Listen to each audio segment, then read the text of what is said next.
نويت سنة الاعتكاف. أعوذ بالله من الشيطان الرجيم. بسم الله الرحمن الرحيم.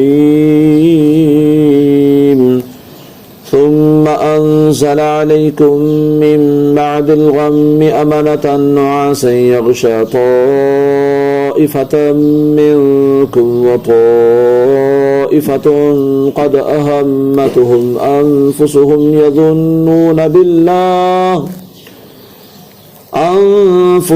يظنون بالله غير الحق ظن الجاهلية يقولون هل لنا من الأمر من شيء قل إن الأمر كله لله يخفون في أنفسهم ما لا يبدون لك يقولون لو كان لنا من الأمر شيء ما قتلنا هاهنا قل لو كنتم في بيوتكم لبرز الذين كتب عليهم القتل إلى مضاجعهم وليبتلي الله ما في صدوركم وليمحص ما في قلوبكم والله عليم بذات الصدور. صدق اللہ العظیم. ترجمہ کنز العرفان.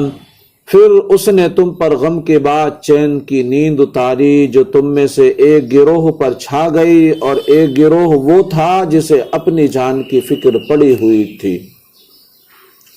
وہ اللہ پر ناحق گمان کرتے تھے، جاہلیت کے سے گمان.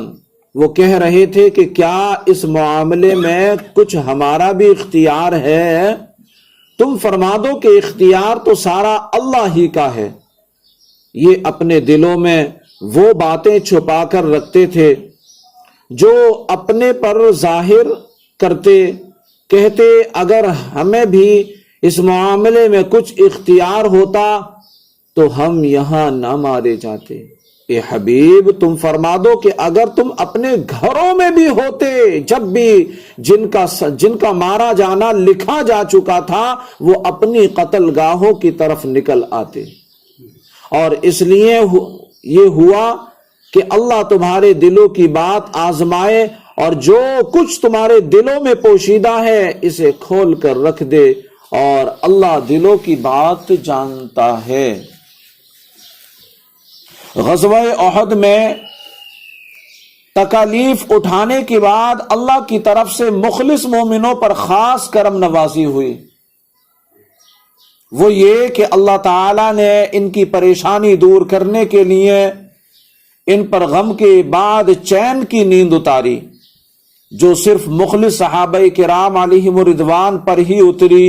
اس کی برکت سے مسلمانوں کے دلوں میں جو رعب اور ہیبت طاری تھا وہ ختم ہو گیا اور مسلمان سکون و اطمینان کی کیفیت میں آ گئے. حضرت ابو طلحہ انصاری رضی اللہ تعالیٰ عنہ فرماتے ہیں کہ روز احد نیند ہم پر چھا گئی. ہم میدان میں تھے، تلوار میرے ہاتھ میں تھی اور تلوار میرے ہاتھ سے چھوٹ جاتی تھی، پھر اٹھاتا تھا، پھر چھوٹ جاتی تھی. ایسے نیند کا غلبہ تھا. دوسری طرف منافقوں کا گروہ تھا جنہیں صرف اپنی جان کی پڑی ہوئی تھی.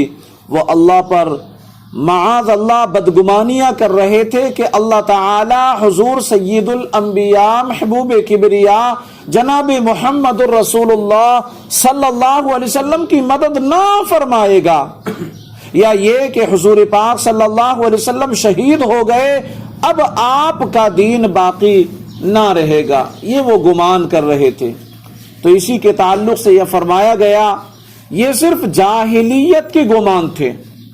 پھر منافقین کے بارے میں فرمایا کہ یہ اپنے دلوں میں اپنا کفر، اللہ تعالیٰ کے وعدوں پر بھروسہ نہ ہونا اور جہاد میں مسلمانوں کے ساتھ آنے پر افسوس کرنا چھپائے ہوئے ہیں. ان کے دلوں میں یہ بات بیٹھی ہوئی ہے کہ حضور اقدس صلی اللہ علیہ وسلم کے وعدے معاذ اللہ سچے نہیں ہیں، لیکن یہ باتیں مسلمانوں کے سامنے ظاہر نہیں کرتے تھے، اپنے دلوں میں چھپائے ہوئے تھے.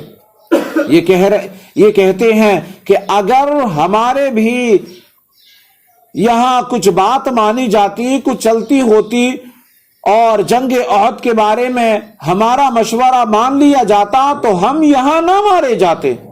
اللہ تعالیٰ نے ان کی بدگمانیوں اور بدکلامیوں کے رد میں فرمایا، اے حبیب صلی اللہ علیہ وسلم تم فرما دو ان لوگوں سے، تم کہہ دو اگر تم اپنے گھروں میں بھی ہوتے، اگر تم 7 تالوں کے اندر بھی قید ہوتے، جب بھی جن کا مارا جانا تقدیر میں لکھا جا چکا تھا وہ اپنی قتل گاہوں کی طرف آ جاتے نکل کر، کیونکہ جیسے موت کا وقت مقرر ہے ایسے ہی موت کی جگہ بھی معین ہے، جس نے جہاں جیسے مرنا ہے وہاں ویسے ہی مرے گا۔ گھروں میں بیٹھ رہنا کچھ کام نہیں آتا اور تقدیر کے سامنے ساری تدبیریں اور حیلے بیکار ہو جاتے ہیں۔ اس آیت کے آخر میں اللہ پاک نے غزوہ احد میں پیش آنے والے واقعات کی حکمت بیان فرمائی کہ غزوہ احد میں جو کچھ ہوا وہ اس لیے ہوا کہ اللہ تمہارے دلوں کے اخلاص اور منافقت آزمائے، کہ کس کے دل میں اخلاص کی دولت ہے، کون اللہ کی رضا کے لیے کام کرتا ہے، کون اللہ کی رضا کے لیے جنگ لڑتا ہے، جہاد کرتا ہے، اور کون دکھاوا کرتا ہے، کون دکھاوا کرتا ہے۔ اللہ نے آزمانے کے لیے یہ کیا، اور جو کچھ تمہارے دلوں میں پوشیدہ ہے اسے سب کے سامنے کھول کر رکھ دیا۔ اچھا، یہاں پر اس واقعے میں بہت سارے درس ہمیں ملتے ہیں۔ پہلا، آزمائش کے وقت ہی کھرے کھوٹے کی پہچان ہوتی ہے۔ پہلی بات یہ سمجھ میں آئی، جب آزمائش آتی ہے تو پھر پہچان لیا جاتا ہے، کیونکہ آزمائش کے وقت جو ساتھ نہ چھوڑے، آزمائش کے وقت جو ساتھ دے، جو ساتھ کھڑا رہے، وہی سب سے اچھا اور سچا ساتھی ہے۔ تو کھرے کھوٹے کی پہچان آزمائش کے وقت ہوتی ہے۔ مسلمان صابر ہوتا ہے جبکہ منافق بے صبرہ ہوتا ہے۔ مسلمان کو سب سے زیادہ فکر دین کی ہوتی ہے جبکہ منافق کو صرف اپنی جان کی فکر ہوتی ہے۔